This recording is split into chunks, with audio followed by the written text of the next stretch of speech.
ପାକିସ୍ତାନ ସରକାର ମ୍ୟାଚ୍ ବର୍ଜନ କରିବାର ନିଷ୍ପତ୍ତି ପ୍ରତ୍ୟାହାର କରିନେଇଛି।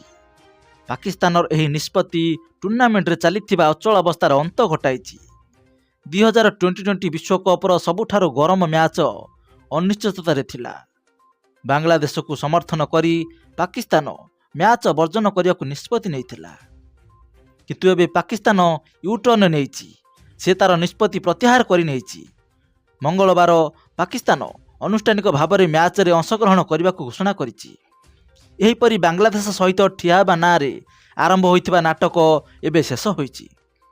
କିନ୍ତୁ ଏବେ ଅନେକ ପ୍ରଶ୍ନ, ଯେମିତିକି ପାକିସ୍ତାନ କାହିଁକି ପଛକୁ ହଟିଲା, ସେମାନଙ୍କୁ କିଏ ରାଜି କରାଇଲା, ପାକିସ୍ତାନର ଦାବି କ'ଣ ଥିଲା, ସେମାନଙ୍କର ଭୟ କ'ଣ ଥିଲା, ଆଉ ICC ବୈଠକରେ କ'ଣ ଘଟିଲା। ତେବେ ପ୍ରଥମେ ଆସନ୍ତୁ ପାକିସ୍ତାନର ସଦ୍ୟତମ ପଦକ୍ଷେପକୁ ବୁଝିବା ଯେ ପାକିସ୍ତାନ ସରକାର ପୁରୁଷ କ୍ରିକେଟ ଦଳକୁ ICC ପୁରୁଷ T20 ବିଶ୍ୱକପ୍ରେ ଭାରତ ବିପକ୍ଷରେ ସେମାନଙ୍କର ନିର୍ଦ୍ଧାରିତ ମ୍ୟାଚ୍ ଖେଳିବାକୁ ଅନୁମତି ପ୍ରଦାନ କରିଛନ୍ତି। ମ୍ୟାଚ୍ ଫେବୃଆରୀ 15ରେ କଲମ୍ବୋରେ ପ୍ରେମଦାସା ଷ୍ଟାଡିୟମରେ ଖେଳାଯିବାର କାର୍ଯ୍ୟକ୍ରମ ରହିଛି। ଏଠାରେ ଉଲ୍ଲେଖନୀୟ ଯେ ବାଂଲାଦେଶ କ୍ରିକେଟ ବୋର୍ଡ ବା BCB ICCକୁ ଭାରତ ବ୍ୟତୀତ ଅନ୍ୟ କୌଣସି ସ୍ଥାନରେ ମ୍ୟାଚ୍ ସ୍ଥାନାନ୍ତର କରିବାକୁ ଅପିଲ କରିଥିଲା, କିନ୍ତୁ ICC ବାଂଲାଦେଶ କ୍ରିକେଟ ବୋର୍ଡର ଆବେଦନକୁ ପ୍ରତ୍ୟାଖ୍ୟାନ କରିଥିଲା। ଆଉ ଯାହାପରେ ବାଂଲାଦେଶ ବଦଳରେ ସ୍କଟଲ୍ୟାଣ୍ଡକୁ T20 ବିଶ୍ୱକପ୍ 2026ରେ ସାମିଲ କରାଯାଇଥିଲା। କିନ୍ତୁ ଏହାପରେ ପାକିସ୍ତାନ ସରକାର ପ୍ରଥମେ ବାଂଲାଦେଶକୁ ସମର୍ଥନ ଜଣାଇବା ପାଇଁ ଦଳକୁ ଭାରତ ବିପକ୍ଷରେ ମ୍ୟାଚ୍ ନ ଖେଳିବାକୁ କହିଥିଲେ। କିନ୍ତୁ ICC ଭାରତ ବିପକ୍ଷରେ ମ୍ୟାଚ୍ ବର୍ଜନ କରିବାର ପାକିସ୍ତାନ ଧମକ ଉପରେ କଠୋର ମନୋଭାବ ଗ୍ରହଣ କରିବା ପରେ ଏବଂ ବାଂଲାଦେଶ କ୍ରିକେଟ ବୋର୍ଡ ଏବଂ ଶ୍ରୀଲଙ୍କା ସରକାର ପାକିସ୍ତାନକୁ ତାଙ୍କ ନିଷ୍ପତ୍ତି ପୁନର୍ବିଚାର କରିବାକୁ ଅନୁରୋଧ କରିବା ପରେ ପ୍ରଧାନମନ୍ତ୍ରୀ ଶେହବାଜ ସରିଫ ପାକିସ୍ତାନ କ୍ରିକେଟ ବୋର୍ଡକୁ ମ୍ୟାଚ୍ ଖେଳିବାକୁ ଅନୁମତି ଦେଇଛନ୍ତି। ତେବେ ପାକିସ୍ତାନ କାହିଁକି ଭାରତ ବିପକ୍ଷରେ ମ୍ୟାଚ୍ ଖେଳିବାକୁ ମନା କରୁଥିଲା? ସୁରକ୍ଷା ଦୃଷ୍ଟିରୁ ଭାରତରେ ଖେଳିବାକୁ ମନା କରିବା ପରେ ବାଂଲାଦେଶକୁ T20 ବିଶ୍ୱକପ୍ରୁ ବାଦ ଦିଆଯାଇଥିଲା। କିନ୍ତୁ ଏହାପରେ ପାକିସ୍ତାନ ବାଂଲାଦେଶ ସହିତ ଠିଆ ହେବା ନାଁରେ ଏକ ନାଟକ ଆରମ୍ଭ କରିଥିଲା। ପାକିସ୍ତାନ କହିଥିଲା ଯେ ଯଦି ବାଂଲାଦେଶକୁ ବାଦ ଦିଆଯାଏ ତେବେ ସେ ମଧ୍ୟ ଟୁର୍ଣ୍ଣାମେଣ୍ଟ ଖେଳିବ, କିନ୍ତୁ ଭାରତ ବିପକ୍ଷରେ ଖେଳିବ ନାହିଁ। ପାକିସ୍ତାନ କହିଥିଲା ଯେ ଯଦି ବାଂଲାଦେଶକୁ ବିଶ୍ୱକପ୍ରୁ ବାଦ ଦିଆଯାଉଛି ତେବେ ସେ ମଧ୍ୟ ବିଶ୍ୱକପ୍ ଖେଳିବ, କିନ୍ତୁ ଭାରତ ବିପକ୍ଷରେ ଖେଳିବ ନାହିଁ। ପାକିସ୍ତାନ ସରକାର ଫେବୃଆରୀ 1ରେ ଏହି ନିଷ୍ପତ୍ତି ଘୋଷଣା କରିଥିଲେ। ଏହା ସହିତ ଏହା ମଧ୍ୟ କହିଦେଉଛୁ ଯେ ବାଂଲାଦେଶକୁ ଟୁର୍ଣ୍ଣାମେଣ୍ଟରୁ କାହିଁକି ବାଦ ଦିଆଯାଇଥିଲା। ଆପଣମାନେ ତ ଭଲ ଭାବରେ ଜାଣିଛନ୍ତି ଯେ ୟୁନୁସ୍ ସରକାର ଶାସନରେ ବାଂଲାଦେଶ ନିରନ୍ତର ଭାବରେ ଭାରତ ପ୍ରତି ଶତ୍ରୁତା ପୋଷଣ କରିଆସୁଛି। ବାଂଲାଦେଶରେ ହିନ୍ଦୁମାନଙ୍କର ବିରୋଧରେ ହିଂସା ମଧ୍ୟ ବୃଦ୍ଧି ପାଉଛି। ୟୁନୁସ୍ ସରକାର ଶାସନରେ ହିନ୍ଦୁମାନଙ୍କୁ ନିରନ୍ତର ଟାର୍ଗେଟ କରାଯାଉଛି, ସେମାନଙ୍କୁ ହତ୍ୟା ମଧ୍ୟ କରାଯାଉଛି। ଏହାପରେ ଜଣେ ବାଂଲାଦେଶୀ ଖେଳାଳିଙ୍କୁ IPLରୁ ବାଦ ଦିଆଗଲା। ତେବେ ଏହାକୁ ନେଇ ବାଂଲାଦେଶ ସରକାର ଏକ ପ୍ରସଙ୍ଗ କରିଥିଲା ଆଉ ସୁରକ୍ଷା ଚିନ୍ତାକୁ ଦର୍ଶାଇ ବାଂଲାଦେଶ ଭାରତରେ ମ୍ୟାଚ୍ ଖେଳିବାକୁ ମନା କରିଦେଇଥିଲା। ICC ସେମାନଙ୍କ ସ୍ଥାନରେ ସ୍କଟଲ୍ୟାଣ୍ଡକୁ ସାମିଲ କରିଥିଲା, ଯାହାଫଳରେ ବାଂଲାଦେଶକୁ କୌଣସି ଆର୍ଥିକ କିମ୍ବା କ୍ରୀଡ଼ା ଦଣ୍ଡ ଲାଗୁ କରାଯାଇନଥିଲା, ବରଂ କେବଳ ଦଣ୍ଡ ହିସାବରେ ସେମାନଙ୍କୁ ଟୁର୍ଣ୍ଣାମେଣ୍ଟରୁ ବାଦ ଦିଆଯାଇଥିଲା। ଯାହାକୁ ଏହା ମଧ୍ୟ କୁହାଯାଇପାରେ ଯେ ବାଂଲାଦେଶ ଆପେ ଆପେ ଟୁର୍ଣ୍ଣାମେଣ୍ଟ ନ ଖେଳିବାକୁ ଓହରି ଯାଇଥିଲା। ତେବେ ICC ଠାରୁ ପାକିସ୍ତାନର ମୁଖ୍ୟ ଦାବି କ'ଣ ଥିଲା? ପାକିସ୍ତାନ ବାଂଲାଦେଶକୁ ଏକ ଅସ୍ତ୍ର ଭାବରେ ବ୍ୟବହାର କରୁଥିଲା। ବାଂଲାଦେଶର ଆବରଣ ତଳେ ଏହା ନିଜର ସ୍ୱାର୍ଥ ହାସଲ କରୁଥିଲା। ଏହି କାରଣରୁ ଏହା ICC ସହିତ ଚାପ ରାଜନୀତିରେ ଲିପ୍ତ ଥିଲା। ଏହାର କିଛି ଦାବି ସ୍ପଷ୍ଟ ଭାବରେ ଭାରତ ବିପକ୍ଷରେ ଖେଳିବା ପାଇଁ ଆଗ୍ରହ ପ୍ରକାଶ କରିଥିଲା। ଏହା ICC ଉପରେ ଅନେକ ଦାବି ରଖିଥିଲା, ଯାହାକି ପ୍ରଥମେ ହେଲା ଯେ ବାଂଲାଦେଶକୁ ଏହାର ପୂର୍ଣ୍ଣ ରାଜସ୍ୱ ଅଂଶ ମିଳିବା ଉଚିତ। ଦ୍ୱିତୀୟରେ ବାଂଲାଦେଶକୁ ପରବର୍ତ୍ତୀ ଚକ୍ରରେ ବା ICC ଇଭେଣ୍ଟ ଯେମିତିକି Under-19 ବିଶ୍ୱକପ୍ରେ ମଧ୍ୟ ଆୟୋଜନ କରିବାର ଅଧିକାର ମିଳିପାରେ। ତୃତୀୟରେ ଭାରତ ସହିତ ଦ୍ୱିପକ୍ଷୀୟ ସିରିଜ ଆରମ୍ଭ ହେବା ଉଚିତ। ଚତୁର୍ଥରେ ଭାରତ ପାକିସ୍ତାନ ବାଂଲାଦେଶ ଏକ ଟ୍ରାଏ ସିରିଜ ଅନୁଷ୍ଠିତ ହେବା ଉଚିତ। ଏବଂ ପଞ୍ଚମରେ ଭାରତ ବାଂଲାଦେଶ ଗସ୍ତ କରିବା ଉଚିତ, ଯାହାକି ଏହି 2026ରେ ମଧ୍ୟ କାର୍ଯ୍ୟକ୍ରମ ରହିଥିଲା। ତେବେ ପାକିସ୍ତାନର ଦାବି ବିଷୟରେ ICC କ'ଣ କହିଛି? ICC ଏହି ଦାବିଗୁଡ଼ିକୁ ସମ୍ପୂର୍ଣ୍ଣ ଭାବରେ ପ୍ରତ୍ୟାଖ୍ୟାନ କରିଛି। ଅନ୍ତର୍ଜାତିକ କ୍ରିକେଟ ପରିଷଦ ICC ସ୍ପଷ୍ଟ ଭାବରେ କହିଛି ଯେ କୌଣସି ଦ୍ୱିପାକ୍ଷିକ ସିରିଜ କିମ୍ବା ତ୍ରିପାକ୍ଷିକ ସିରିଜ ଭାରତର ବାଂଲାଦେଶ ଗସ୍ତ ଏହାର ପରିସର ମଧ୍ୟରେ ଆସୁନାହିଁ।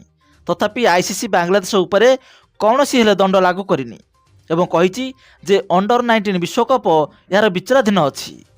ବାକି 3ଟି ମୁଖ୍ୟ ଦାବିକୁ ପ୍ରତ୍ୟାଖ୍ୟାନ କରାଯାଇଥିଲା। ଏହି ମଧ୍ୟରେ ICC PCB ଅଧ୍ୟକ୍ଷ ମୋହସିନ ନକବିକୁ ତାଙ୍କ ପ୍ରଧାନମନ୍ତ୍ରୀଙ୍କ ସହ କଥା ହେବା ପାଇଁ 24 ଘଣ୍ଟା ସମୟ ଦେଇଥିଲା ଏବଂ ମଙ୍ଗଳବାର ତଥା ଆଜି ଏହାର ଆନୁଷ୍ଠାନିକ ଘୋଷଣା ହୋଇଯାଇଛି। ତେବେ ପାକିସ୍ତାନ କିପରି ପଛକୁ ହଟିଲା? ସମସ୍ତେ ଜାଣିଥିଲେ ଯେ ପାକିସ୍ତାନ ଏ ଖେଳ ପାଇଁ ଏକ ନାଟକ ଖେଳୁଛି। ଏହା ବାଂଲାଦେଶ ଏବଂ ଏହାର ଲୋକଙ୍କୁ କେବଳ ଖୁସି କରିବା ପାଇଁ ଏକ ଚାଲ ଥିଲା। ବାଂଲାଦେଶ ଟି20 ବିଶ୍ୱକପ୍ରୁ ଓହରି ଯିବାକୁ ନିଷ୍ପତ୍ତି ନେବା ମାତ୍ରେ ପାକିସ୍ତାନ ମଧ୍ୟ ଭାରତ ସହ ନ ଖେଳିବା ପାଇଁ ନିଷ୍ପତ୍ତି ନେଇଥିଲା। ଏହା କେବଳ ବାଂଲାଦେଶକୁ ଆକର୍ଷଣ କରିବା ପାଇଁ ଏକ ପ୍ରୟାସ ଥିଲା।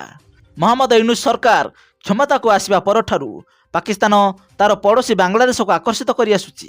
ବାଂଲାଦେଶ ଏବଂ ଭାରତ ମଧ୍ୟରେ ଫାଟ ସୃଷ୍ଟି କରିବା ପାଇଁ ସମସ୍ତ ରଣନୀତି ବ୍ୟବହାର କରୁଛି।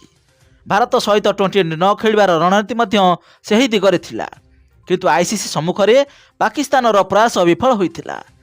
ବହୁପାକ୍ଷିକ ଆଲୋଚନା, ବନ୍ଧୁତ୍ୱପୂର୍ଣ୍ଣ ଦେଶମାନଙ୍କୁ ଅନୁରୋଧ ଏବଂ କ୍ରିକେଟ ଆତ୍ମାର ଚାପ ପାକିସ୍ତାନକୁ ପଛକୁ ହଟିବାକୁ ବାଧ୍ୟ କରିଥିଲା। ଭାରତ ଆଇସିସିରେ ସ୍ପଷ୍ଟ ଭାବରେ ନିଜର ମତ ପ୍ରକାଶ କରିଥିଲା। ଆଇସିସି ମଧ୍ୟ ଏକ ବଡ଼ ଦଣ୍ଡ ଦେବାକୁ ଧମକ ଦେଇଥିଲା। ତେବେ ଏହି ଦଣ୍ଡକୁ ଏଡ଼ାଇବା ପାଇଁ ପାକିସ୍ତାନ ଶେଷରେ ୟୁ ଟର୍ଣ୍ଣ ନେଇଥିଲା। ତେବେ ଏଠାରେ ପ୍ରଶ୍ନ ଉଠୁଛି ଯେ ପାକିସ୍ତାନ ମ୍ୟାଚ୍ ଖେଳିବାକୁ କିଏ ରାଜି କରାଇଥାନ୍ତା? ଏଠାରେ ଆସୁଛି ଯେ ପାକିସ୍ତାନ ନିଜେ ଆତ୍ମସମର୍ପଣ କରିଥାନ୍ତା। ତଥାପି ବାଂଲାଦେଶ ଏବଂ ଶ୍ରୀଲଙ୍କା ଦ୍ୱାରା ରାଜି ହେବା ପରେ ପାକିସ୍ତାନ ସରକାର ମ୍ୟାଚ୍ ବର୍ଜନ କରିବାର ନିଷ୍ପତ୍ତି ପ୍ରତ୍ୟାହୃତ କରିଥିବା ରିପୋର୍ଟ ନେଇଛି। ତେବେ ପାକିସ୍ତାନକୁ ମ୍ୟାଚ୍ ଖେଳିବାକୁ କିଏ ରାଜି କରାଇଥାନ୍ତା? ଏଠାରେ ଖବର ଆସୁଛି ଯେ ପାକିସ୍ତାନ ନିଜେ ଆତ୍ମସମର୍ପଣ କରିଥାନ୍ତା। ତଥାପି ବାଂଲାଦେଶ ଏବଂ ଶ୍ରୀଲଙ୍କା ଦ୍ୱାରା ରାଜି ହେବା ପରେ ପାକିସ୍ତାନ ସରକାର ମ୍ୟାଚ୍ ବର୍ଜନ କରିବାର ନିଷ୍ପତ୍ତି ପ୍ରତ୍ୟାହାର କରିଥିବା ରିପୋର୍ଟ ହୋଇଛି। ବାଂଲାଦେଶ କ୍ରିକେଟ ବୋର୍ଡ ଅଧ୍ୟକ୍ଷ ଅନିମୁଲ ଇସଲାମ ଏକ ଆନୁଷ୍ଠାନିକ ଅନୁରୋଧ କରିଥିଲେ, ଯେଉଁଥିରେ କୁହାଯାଇଥିଲା ଯେ ଭାଇଚାରା ବଜାୟ ରଖିବା ନିହାତି ଆବଶ୍ୟକ, କିନ୍ତୁ ମ୍ୟାଚ୍ ଖେଳିବା କ୍ରିକେଟକୁ ଏକ ଲାଭ ମିଳିବ।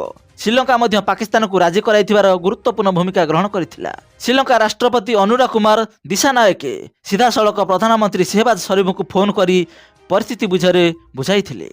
ଏହାପରେ ପଏଣ୍ଟ ଆସୁଛି ଯେ ପାକିସ୍ତାନ କ'ଣ ଭୟ କରୁଥିଲା।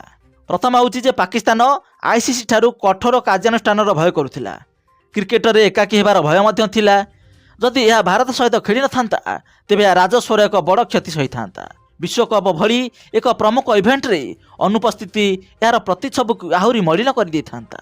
ତେବେ ଏହା ବଦଳରେ ପାକିସ୍ତାନ ସରକାର କ'ଣ କହିଥିଲେ? ପାକିସ୍ତାନ ସରକାର ଏକ ବିବୃତ୍ତିରେ କହିଛନ୍ତି ଯେ ବହୁପାକ୍ଷିକ ଆଲୋଚନା ଏବଂ ବନ୍ଧୁତ୍ୱପୂର୍ଣ୍ଣ ଦେଶମାନଙ୍କ ଅନୁରୋଧର ଫଳାଫଳ ପରେ ପାକିସ୍ତାନ ସରକାର ପାକିସ୍ତାନ ଜାତୀୟ କ୍ରିକେଟ ଦଳକୁ ଫେବୃଆରୀ 15, 2026ରେ ଅନୁଷ୍ଠିତ ଆଇସିସି ପୁରୁଷ ଟି20 ବିଶ୍ୱକପ୍ରେ ନିର୍ଦ୍ଧାରିତ ମ୍ୟାଚ୍ ଖେଳିବାକୁ ନିର୍ଦ୍ଦେଶ ଦେଇଛନ୍ତି। ପାକିସ୍ତାନ ସରକାରଙ୍କ ବିବୃତ୍ତିରେ ଆହୁରି ମଧ୍ୟ କୁହାଯାଇଛି ଯେ କ୍ରିକେଟର ଆତ୍ମାକୁ ସୁରକ୍ଷା ଦେବା ଏବଂ ସମସ୍ତ ଅଂଶଗ୍ରହଣକାରୀ ଦେଶରେ ଏହି ବିଶ୍ୱସ୍ତରୀୟ ଖେଳର ନିରନ୍ତରତାକୁ ସମର୍ଥନ କରିବା ପାଇଁ ଏହି ନିଷ୍ପତ୍ତି ନିଆଯାଇଛି। ପାକିସ୍ତାନ ପ୍ରଧାନମନ୍ତ୍ରୀ ସେହବାଜ ସରିଫଙ୍କୁ ଶ୍ରୀଲଙ୍କା ରାଷ୍ଟ୍ରପତି ଅନୁରା କୁମାର ଦିଶାନାୟକଙ୍କ ଫୋନ୍ ମଧ୍ୟ ଆସିଥିଲା, ଯେ ତାଙ୍କୁ ବୟକଟ ନିଷ୍ପତ୍ତି ପ୍ରତ୍ୟାହୃତ କରିବାକୁ ଅନୁରୋଧ କରିଥିଲେ। ତେବେ ମୋହସିନ୍ ନକିବ୍ କ'ଣ କହିଥିଲେ ଯେ ପାକିସ୍ତାନ ସରକାରଙ୍କ ବିବୃତ୍ତି ଆସିବା ପୂର୍ବରୁ ପାକିସ୍ତାନ କ୍ରିକେଟ ବୋର୍ଡ ମୁଖ୍ୟ ମୋହସିନ୍ ନକିବ୍ ରବିବାର ଆଇସିସି ସହିତ ଆଲୋଚନା ବିଷୟରେ ସରିଫଙ୍କୁ ସୂଚନା ଦେଇଥିଲେ।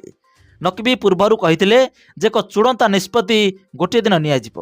ସେ ଆହୁରି ମଧ୍ୟ କହିଥିଲେ ଯେ ବାଂଲାଦେଶ ଠିକ୍ ଥିଲା, ତେଣୁ ସେମାନଙ୍କୁ ଏହାକୁ ସମର୍ଥନ କରିବାକୁ ପଡ଼ିଲା। ସୁରକ୍ଷା କାରଣରୁ ଭାରତରେ ଖେଳିବାକୁ ମନା କରିବା ପରେ ବାଂଲାଦେଶକୁ ବିଶ୍ୱକପ୍ରୁ ବହିଷ୍କାର କରାଯାଇଥିଲା। ବିସିବି ମୁଖ୍ୟ ଇସଲାମ ଢାକାରେ ଜାରି ଏକ ବିବୃତ୍ତିରେ ପାକିସ୍ତାନକୁ ଧନ୍ୟବାଦ ଜଣାଇଥିଲେ, କିନ୍ତୁ ଏହା ମଧ୍ୟ କହିଥିଲେ ଯେ ଭାରତ ବିପକ୍ଷରେ ଏହି ମ୍ୟାଚ୍ ଖେଳିବା କ୍ରିକେଟର ସର୍ବୋତ୍ତମ ସ୍ୱାର୍ଥରେ ଥିଲା। ଆଇସିସିର ବିବୃତ୍ତି କ'ଣ ଥିଲା ନା ଦୁବାଇରେ ଜାରି ଏକ ବିବୃତ୍ତିରେ ଆଇସିସି କହିଛି ଯେ ଭାରତରେ ଖେଳିବାକୁ ମନା କରିବା ପାଇଁ ବାଂଲାଦେଶକୁ ଦଣ୍ଡିତ କରାଯିବ ନାହିଁ। ସ୍କଟଲ୍ୟାଣ୍ଡ ବାଂଲାଦେଶ ସ୍ଥାନରେ ଟୁର୍ଣ୍ଣାମେଣ୍ଟ ଖେଳୁଛି। ଆଇସିସି ଏକ ବିବୃତ୍ତିରେ କହିଛି ଯେ ବର୍ତ୍ତମାନ ପ୍ରସଙ୍ଗ ସମ୍ପର୍କରେ ବାଂଲାଦେଶ କ୍ରିକେଟ ବୋର୍ଡ ଉପରେ କୌଣସି ହେଲେ ଆର୍ଥିକ, କ୍ରୀଡ଼ା କିମ୍ବା ପ୍ରଶାସନିକ ଦଣ୍ଡ ଲାଗୁ କରାଯାଇନି ବୋଲି ସହମତ କରାଯାଇଛି। ବିସିବିର ବିବାଦ ସମାଧାନ କମିଟି ପାଖକୁ ଯିବାର ଅଧିକାର ଅଛି। ବର୍ତ୍ତମାନ ଆଇସିସି ନିୟମ ଅନୁଯାୟୀ ଏହି ଅଧିକାର ଅକ୍ଷୁଣ୍ଣ ରହିଛି। ତେବେ ପାକିସ୍ତାନ କିପରି ପରାଜୟ ବରଣ କଲା? ସୂତ୍ର କହିଛି ଯେ ରବିବାର ଆଇସିସି ଉପାଧ୍ୟକ୍ଷ ଇମ୍ରାନ ଖ୍ୱାଜାଙ୍କ ସହ ଆଲୋଚନାରେ ନକବୀ ଅନେକ ପ୍ରଶ୍ନ ଉଠାଇଥିଲେ। ଏଥିରେ ଭାରତ ପାକିସ୍ତାନ କ୍ରିକେଟ ପୁନଃଆରମ୍ଭ ଏବଂ ବିଶ୍ୱକପ୍ ବିଦାୟ ଯୋଗୁଁ ହୋଇଥିବା କ୍ଷତି ପାଇଁ ବାଂଲାଦେଶ କ୍ରିକେଟ ବୋର୍ଡକୁ କ୍ଷତିପୂରଣ ଦେବା ପାଇଁ ବାଂଲାଦେଶ ସମେତ ଏକ ତ୍ରିକୋଣୀୟ ସିରିଜ୍ ମଧ୍ୟ ଆୟୋଜନ କରାଯିବା ପାଇଁ ଅନୁରୋଧ ରହିଛି।